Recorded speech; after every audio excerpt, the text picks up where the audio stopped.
Le marché dans tous ses états. Pour en parler de ce marché, on est en compagnie d'Olivier Guillou. Bonjour Olivier. Bonjour Fabrice. Vous êtes directeur de la gestion chez Ecofi Investissement. Olivier, on le sait, le mois d'octobre en bourse est celui de tous les dangers. Le krach de 29, celui de 87, celui de 2008 avec Lehman, c'est déjà loin. Mais on a eu 2018 aussi qui était un peu compliqué. Cette année, ça se passe plutôt bien. Pourtant, certains anticipent déjà une récession. Est-ce que vous y croyez ?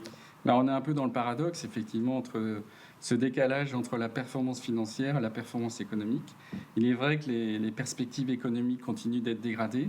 On l'a vu récemment avec l'OCDE, qui a baissé sa prévision pour 2019 et pour 2020 de l'ordre de 3/10. Et hier, le FMI a également baissé sa prévision. Ce qui a souligné, c'est que l'Europe n'est pas isolée dans ce contexte, puisque l'Allemagne est durement frappée. Les révisions sur la croissance allemande sont assez fortes. Alors justement, qu'est-ce qui explique cette inquiétude sur les marchés en ce moment ? L'inquiétude tient au fait du ralentissement de la croissance mondiale. On s'attend au troisième trimestre à une croissance qui serait la plus faible depuis la période 2015-2016. Plus généralement, en base annuelle, on est sur une croissance qui est la plus faible depuis 2009.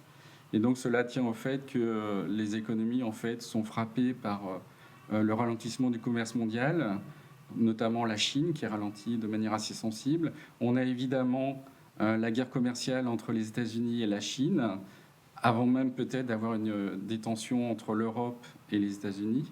Et puis on a évidemment plus proche de nous le Brexit qui continue de défrayer la chronique, même si on a potentiellement une issue favorable qui se dessine, mais ça reste compliqué à mettre en œuvre.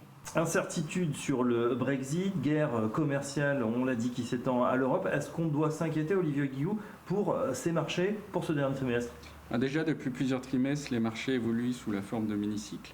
Ce qui nous pose problème à court terme, c'est qu'on a toujours ce ralentissement industriel qui est très important. On le voit sur le secteur, par exemple, automobile en Allemagne.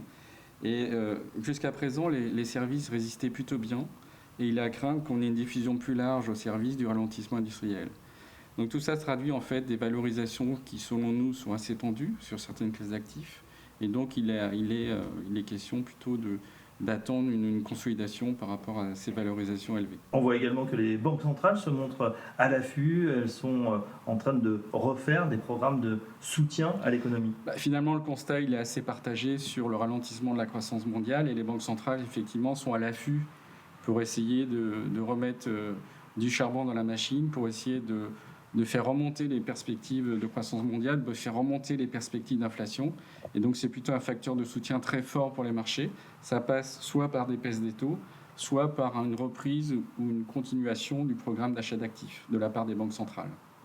Comment ça se traduit finalement dans vos choix d'investissement, dans votre stratégie chez Ecofi Investissement ? Alors on parlait du mois d'octobre qui était un mois à risque, donc il y a la période des résultats. Donc effectivement on a plutôt réduit le risque dans notre portefeuille de manière tactique, mais globalement on ne change pas la stratégie.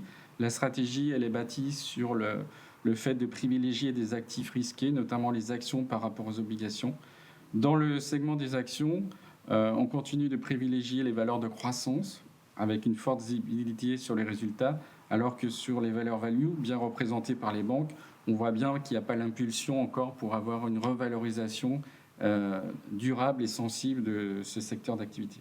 Alors voilà pour les actions. Qu'est-ce qu'il en est sur les taux, sur l'or, d'autres actifs ? Les taux, finalement, c'est assez simple. On est en territoire négatif sur une grande partie de l'univers d'investissement. Les taux vont rester négatifs. On ne s'attend pas à une remontée violente, on ne s'attend pas à une remontée en territoire positif, mais on s'attend à une remontée quand même. Le crédit, du coup, est assez soutenu par rapport à ça. Donc c'est une classe d'actifs qui reste chère, mais qui devrait rester chère. Et puis effectivement, l'or nous paraît, en termes de diversification, un actif intéressant à privilégier dans les allocations d'actifs. Olivier Guillou, merci. Merci.